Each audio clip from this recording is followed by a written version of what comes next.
Capítulo 25. Una familia criolla en los buenos tiempos del Rey nuestro Señor. Pedro de Alcántara Altamira nació de humildes padres labradores, pero cristianos viejos, sin gota de judío ni de moro. En un cortijo a orillas del Tirón, cerca de Logroño, le enseñaron a rezar, le contaron ejemplos de aparecidos y condenados, y vio flagelar públicamente a los últimos sectarios de los famosos brujos y quemar a un hereje molinosista.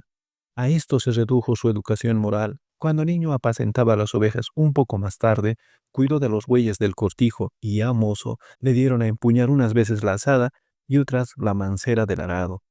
Labraba cierto día el terruño de sus padres cuando un vecino más leído que estos se detuvo al pasar por el sendero y exclamó: «Ya es un hombre, y qué guapo chico». Yo que él me iría en derechura de cualquier modo a las Indias del Rey nuestro Señor, que Dios guarde. Pensó entonces que realmente haría un disparate en vivir siempre y morirse de gañán y de pechero, y se dijo: «No, señor, allá me voy». Y se vino en derechura como pudo, en el séquito de un oidor, a Santa María de Buenos Aires. Proveyóse allí, merced a una liberalidad de su amo, de un quintal de añil y una caja de lentejuelas para comerciar en las provincias del Alto Perú, donde vio con sus propios ojos el maravilloso cerro de Potosí. Habitó en sus faldas y tuvo que dejarlo atrás, no sé por qué, pendencias entre vicuñas y vascongados, con mil trabajos y poco maravideces, llegando al fin a los amenos valles de Cochabamba, en los que le esperaba mejor suerte de la que él mismo se prometía. Como guapo chico, averiguó en Oropesa cuál era la muchacha más rica de las criollas casaderas, y le contestaron que doña Chabelita Sagardua. La vio una sola vez en la iglesia muy recatada, envuelta en su manto, no supo de qué color eran sus ojos, ni oyó el timbre de su voz, y la pidió y obtuvo en matrimonio de sus padres.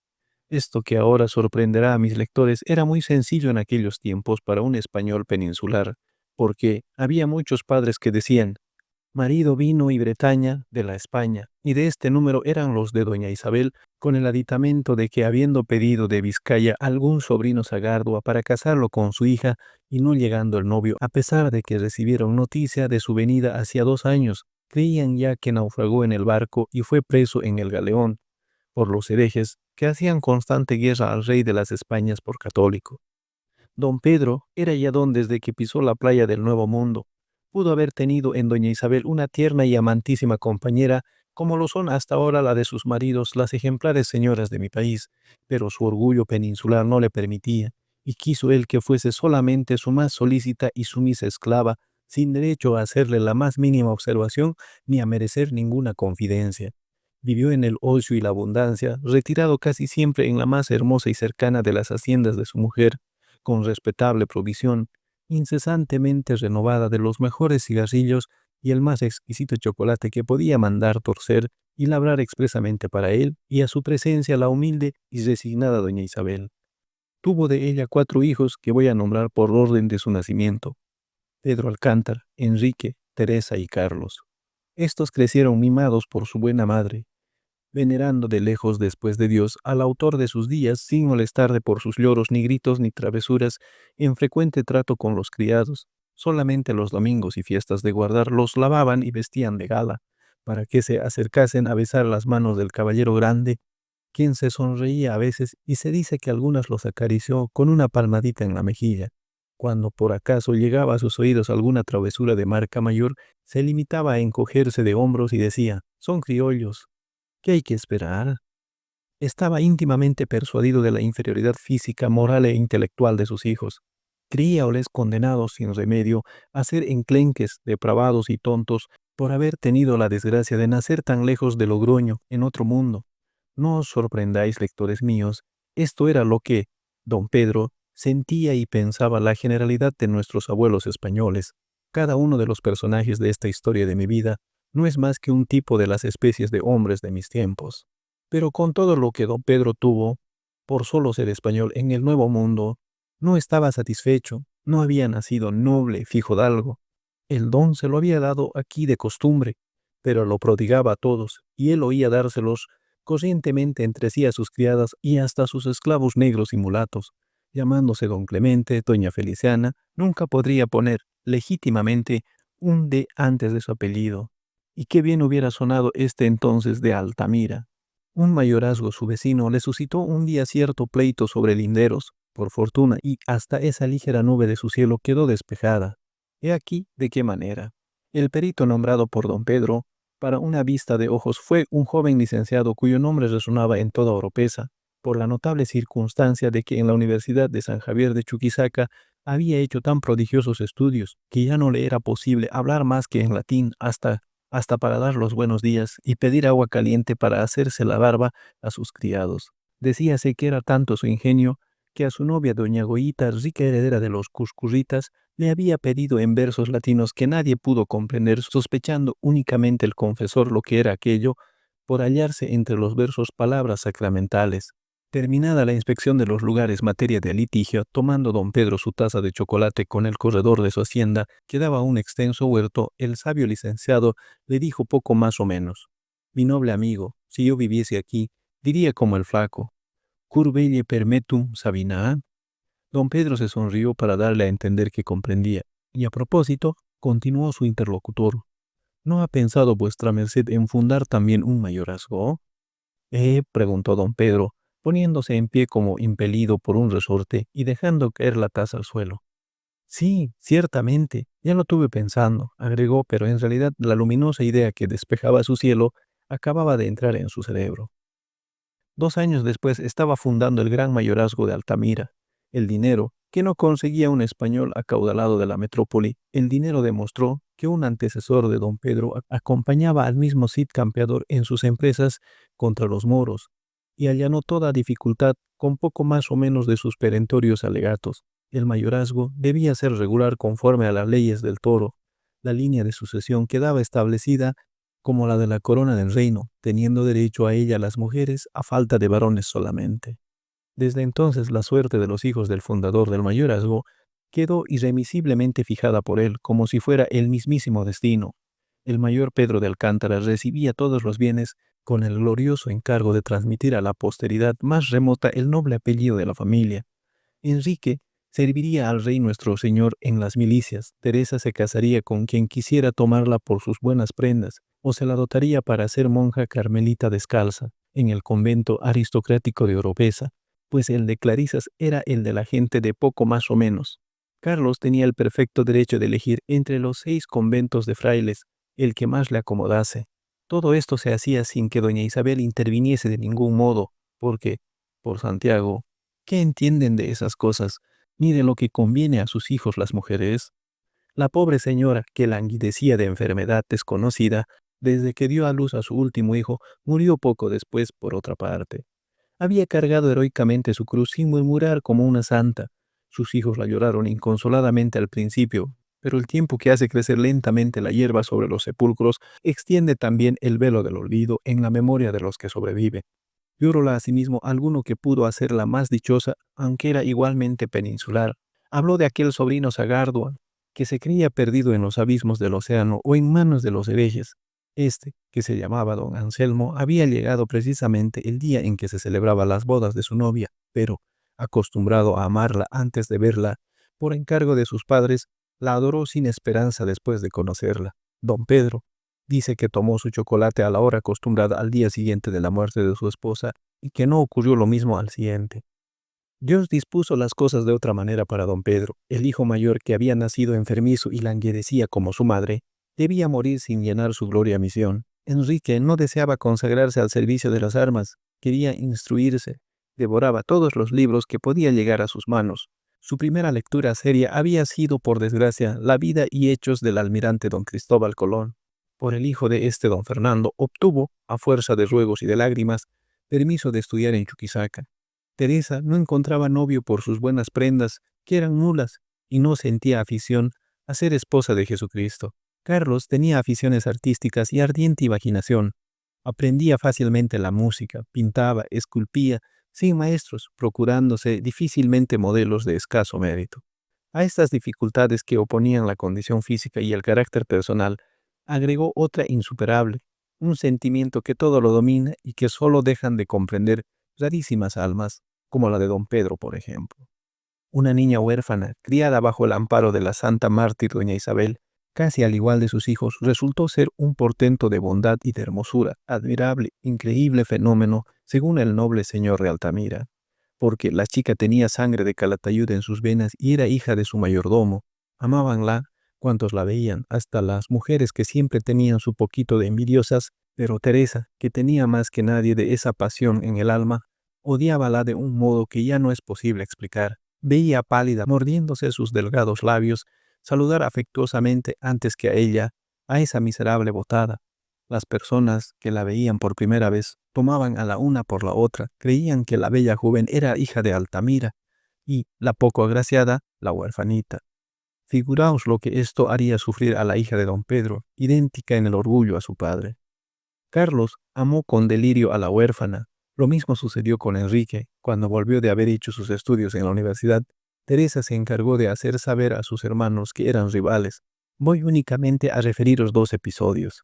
Un día los cuatro jóvenes se refugiaron de la tormenta en el hueco tronco del ceibo, de que en otra parte os he hablado y al que ellos daban el nombre de patriarca. Teresa y Rosa, ya se me escapó su adorado nombre, se habían sentado a descansar en el suelo. Como dieron un grito de espanto y volvieron a levantarse pálidas y temblorosas, una víbora negra asomaba entre dos piedras. Enrique se lanzó sobre ella, la cogió y despedazó con sus manos, no sin ser cruelmente mordido por el reptil. Teresa se acercó y le dijo al oído: «Míralos, tonto». Rosa se había colgado del cuello de Carlos y éste la sostenía en sus brazos. Otro día, un día de fiesta en que don Pedro celebraba con sus amigos en la mesa el de su cumpleaños, Teresa se aproximó al asiento de Carlos y le dijo: «Ven, sígueme». Y lo condujo de la mano al corredor que daba frente al huerto, y le señaló con la mano un banco de mirto que rodeaba un hermoso nogal. Rosa y Enrique estaban sentados en el banco y el segundo deshojaba una flor del campo entre sus dedos. «Si me quieres, no me quieres», murmuró Teresa a los oídos de Carlos y se escapó enseguida riendo como una loca. Los dos hermanos tuvieron poco después una explicación. «Mamá, me ama», dijo Carlos. «Yo la amo sin esperanza», contestó el otro. «He aquí por qué el hijo de don Pedro, que debía servir al rey en las milicias, fue más bien el que eligió un convento entre los 6 frailes y eligió precisamente el de San Agustín por auxiliar con sus esfuerzos al guardián Escalera en la reedificación de su templo, lo que se consiguió, y en la reforma de los hermanos, lo que siempre fue imposible. Don Pedro no consintió en el cambio sino después de haber visto a Carlos próximo a atentar contra su propia vida para salvarse de la cogulla. Cuando el inexorable padre supo el fin del amor de su hijo Carlos por la nieta de Calatayud, estuvo a punto de perder el juicio de cólera y de indignación. Si aquello era imposible, su hijo no podía amar a esa mujer que tenía algo de india, menos podía hacerla su esposa. Probablemente era hechicera esa muchacha, y cómo no. Era natural que hubiese en esta tierra más brujos que en Logroño. En vano su hijo se arrastró a sus pies inundándolos de lágrimas. ¿Qué significan esas locuras, esos extremos? La cosa pasaría metiendo a Rosa en el beatorio de San Alberto, mientras se pudiese hacer la monja en Santa Clara. La pobre Rosa aceptó resignada su suerte. Amaba a Carlos, pero comprendió que éste jamás podía unirse con ella y que no le quedaba a ella en el mundo más que enterrarse viva en un convento. Pero el impetuoso Carlos no pensaba de ese modo. Lo arrastró todo, la cólera de su padre y de la misma indignación de Rosa, y la arrebató de su provisorio encierro. Don Pedro perdió realmente el juicio con esto hasta que obtuvo separar para siempre a los amantes. Quejo sea la autoridad, no estaba por desgracia don Francisco de Viedma en la ciudad, y les reemplazaba un personero. Que José, digo, de las malas artes y maleficios con que la hechicera perdía el alma de su hijo, y consiguió sin dificultad el exilio de los sabuesos de la policía. Excitado el celo de estos, aguzado su instinto por largas dávidas de dinero, los amantes fueron conducidos pocos días después a su presencia. Dispuso inmediatamente enviar a Carlos a Buenos Aires con carta al oidor su antiguo patrono, en que le decía que casase allí al joven con hija de buenos padres, sea quien fuese, y en cuanto a Rosa, quiso hacerla monja el mismo día. Don Carlos, conducido a viva fuerza, maniatado hasta la primera jornada, se escapó durante la noche. Al día siguiente lo hallaron sobre un cerro sentado en una piedra. No hizo ningún ademán de huir de sus perseguidores. Cuando estos se pusieron al alcance de sus ojos, Miraba el absorto al sol naciente sin pestañear, hablaba con los cactus que crecían entre los peñascos, reía carcajadas, estaba loco. No fue posible tampoco encerrar a Rosa en un convento. Un nuevo ser palpitaba en sus entrañas. Entonces, oh, no vais a creerme, ojalá no fuera cierto, Dios mío. Entonces don Pedro pensó en hacerla morir de vergüenza en la miseria.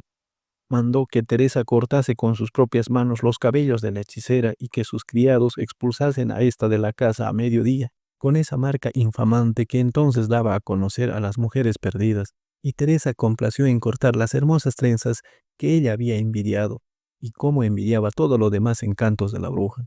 Y los criados la arrastraron hasta la puerta y la empujaron brutalmente a la calle, gritando que era digna de morir apedreada. Enrique, es decir, Fray Justo, le proporcionó un asilo en la casita del cerrajero Alejo y la protegió como una hermana. El mismo día en que volvieron a traerle privado de razón a don Carlos, el orgulloso don Pedro perdió al hijo de su propio nombre, el mayorazgo. 6 meses después, consintió en casar a su hija doña Teresa con don Fernando Marqués, del modo que ya hemos visto al principio de mis memorias. Al año siguiente, cuando Dios le llamó a comparecer a su presencia, recibió todos los auxilios de la religión y bendijo a su nieto, el que debía ser don Pedro de Alcántara, marqués de Altamira. Había dispuesto en su testamento que su hija y el esposo de ésta entrasen en posesión de sus bienes como curadores de don Carlos, después de cuya muerte correspondía a aquella el mayorazgo. Don Fernando tenía, según ya dije, un bondadoso corazón y quiso cuidar personalmente en su casa al pobre loco, socorriéndolo además a Rosa y a su hijo. Pero su esposa, perpetuamente atormentada del flato y de la jaqueca, dolencias imaginarias con las que se disfrazaba, su feroz egoísmo, no consintió que le hablase de cosas tan tristes que más valieran olvidar, y como el pobre hombre temblaba ante una mirada de los duros ojos y se moría de susto a un grito de su mujer, permitió que ésta arreglase el asunto a su manera para consultar mejor su tranquilidad. Don Carlos fue entregado en consecuencia a los cuidados del tío don Anselmo Sagardua y su esposa, doña Genoveva, concediendo a estos el usufructo de una de las haciendas, que resultó ser la más pequeña y abandonada. En cuanto a Rosa y su hijo, sabemos ya hasta qué punto llegó con ellos la generosidad de la noble señora marquesa. Esta historia de una familia criolla en los buenos tiempos del Rey nuestro Señor se hallaba escrita sin orden, unas veces en forma de diario, otras en fragmentos sueltos, sin hilación en el cuaderno donde he compendiado. Hay páginas en una pluma ejercitada y más diestra que la mía explotaría con ventaja para hacer una novela. Yo contento con lo dicho, que basta y sobra con la inteligencia del sencillo relato de mi preciosa vida. Sin embargo, como deseo haceros conocer mejor las ideas y tremendos dolores del personaje principal que hasta ahora ha figurado en estas memorias, voy a copiar enseguida 2 fragmentos. El padre Arredondo, que engorda como un cerdo, díjome ayer en la puerta de su templo: sorprende la piedad de las mujeres cristianas, tales como sabemos educarlos nosotros. Y me refirió una cosa atroz, inverosímil hasta de parte de una fiera. Si las fieras supieran hablar y pudieran comprometer hablando la vida de sus cachorros. Una madre ha denunciado en México a su hijo ante el Santo Oficio como a hereje filosofante porque le había visto leer el contrato social y el Cándido. El infeliz encerrado en una prisión ha conseguido evadirse por milagro, pero lo persiguen en las selvas donde ha huido como una bestia feroz más temible que un mixtle. ¿Qué sería de mí si una mano curiosa removiese los colchones de mi cama? Un fraile que lee y comenta a Rousseau. ¿Podría yo explicarle que en esta filosofía nueva encuentro verdades hijas del Evangelio, aun cuando los filósofos combaten el Evangelio mismo? ¿Comprenderían ellos que la religión de Cristo puede hermanarse con la revolución? ¿Es posible separar este monstruoso consorcio del altar y del trono? No, Dios mío, ellos me condenarían por hereje. Pero, ¿qué importa? Morir quemado a fuego lento en las hogueras de la Inquisición no sería para mí martirio más dulce que este fuego que me abraza y penetra hasta la médula de mis huesos. En vano he querido cansar mi cuerpo en la fatiga para encontrar un momento de olvido en el sueño. He corrido como un loco por los hermosos campos en que transcurrió mi infancia. Vi una azada en un terruño medio labrado y trabajé con ardor todo el día, como nunca ha podido hacerlo el pobre indio que espera de él su propio sustento y el de sus hijos. Volví de noche al convento. He recorrido mi descanso los silencios claustros hasta que la luz del alba dibujó mi sombra en las blancas paredes y la campana llamó a la oración a mis hermanos. Vine a orar solo en mi celda. No he podido. Yo creo que he dudado de tu misma justicia, Dios eterno. Pero, ¿quién ha sufrido lo que yo en este valle de lágrimas? ¿Cuál de las pruebas se puede comparar a la que estoy condenado? Ah, yo la he visto afrentada públicamente como una vil ramera. Cuando la turba veía al pobre fraile recoger en sus brazos a la mujer desamparada para conducirle a la humilde casita del cerrajero que decía, ¿qué decía? ¿Qué pensaba? Dios mío, hay inmensos desiertos más allá de esta cordillera del norte, cuyas crestas he hollado 1000 veces. Un día me detuve a contemplar de allí un océano de blancas nubes cuyo confín no alcanzaba mis ansiosas miradas. El velo desgarrado por el viento, disipado el calor de los rayos de un sol esplendoroso que se levantaba en el espacio, descubrió a mis ojos la selva más grande e impenetrable de la tierra, con extensas sábanas y caudalosos ríos. No podríamos huir allí para vivir en medio de las tribus salvajes o de las mismas fieras que no son tan despiadadas como estos hombres. Hay más allá, muy lejos en el norte de este continente, pueblos que ha educado para la libertad la doctrina evangélica de Jesús, que han combatido gloriosamente por sus fueros en los que el hombre se llamaba ciudadano. Yo sería allí uno de esos altivos republicanos. Podría levantar la cabeza con el sentimiento de mi propia estimación para merecer la de todos los demás. Soy joven todavía. Cómo arde mi sangre en mis venas. Qué fuerza siento en mis brazos. Cómo alienta mi pecho la sola idea de abandonar esta mazmorra. Yo me haría desgastador de los bosques. Yo tendría mi hogar en un claro desmontado por mis brazos con el hacha. Yo delirio. Allá, ella no la consentiría jamás. He olvidado mis juramentos. El cadáver del hombre del siglo se ha agitado a una llamarada del infierno en el sudario de la cogulla, como si pudiese volver a la vida.